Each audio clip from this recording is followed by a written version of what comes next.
नमस्कार दोस्तों, आज हम बात करने जा रहे हैं डॉग की गैस्ट्रोइंटेस्टाइनल इन्फेक्शन के बारे में। ये होता क्या है, क्यों होता है और कैसे होता है। वीडियो में जो आपको एक केस दिखाई दे रहा है, ये इसी का केस है।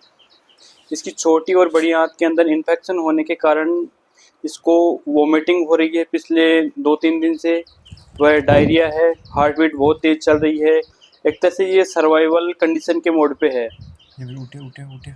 मेनली ये होता क्यों है, तो इसके मुख्य रूप से 4 कारण होते हैं। पहला कारण तो ये है कि जो अपन इसको खान पान दे रहे हैं उसके कारण भी हो जाता है। कई बार हम जैसे खाने में मीठी चीज़ देते हैं जैसे चॉकलेट वगैरह, तो ये भी हो सकता है।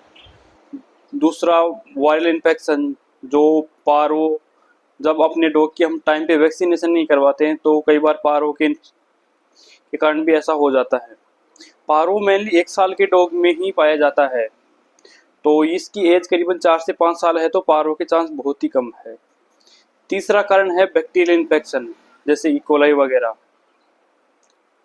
चौथा कारण है पेट के अंदर कीड़े, जिसे हम डिवॉर्म बोलते हैं। समय पर एंटी डिवॉर्मिंग ना देना, जैसे इजी पेट वगैरह, यह भी एक इसका कारण है, चौथा कारण। अब जब हमने इसको केस को देखा तो हमने इसको ट्रीट भी किया। तो हमने जैसे इसको उल्टी हो रही थी, मेनली हम इसके जो सिम्टम्स है इसके आधार पर इसका उपचार करेंगे आज।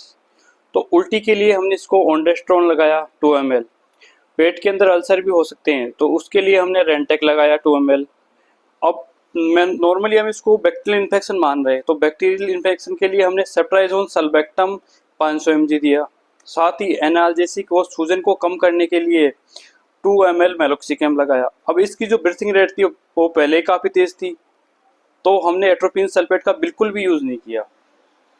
इसकी जगह हमने 0.5 ml आइसोफ्लूइड लगाया ताकि अंदर कोई भी सूजन हो वो कम हो जाए। साथ ही ये डिहाइड्रेट ना हो इसके लिए हमने इसको 250 ml DNS दिया, 150 ml RL दिया व 30 ml मेट्रोनिडाजोल दिया। यही ट्रीटमेंट हम रोज़ 3 दिन तक करेंगे, तब जाके इसको रिलीफ आएगा। अगर आपके साथ कोई भी ऐसा केस आता हो तो आप ये ट्रीटमेंट ट्राई कर सकते हैं वेट की निगरानी में, लेकिन आपको सिर्फ ये वेट की निगरानी में ही करना है।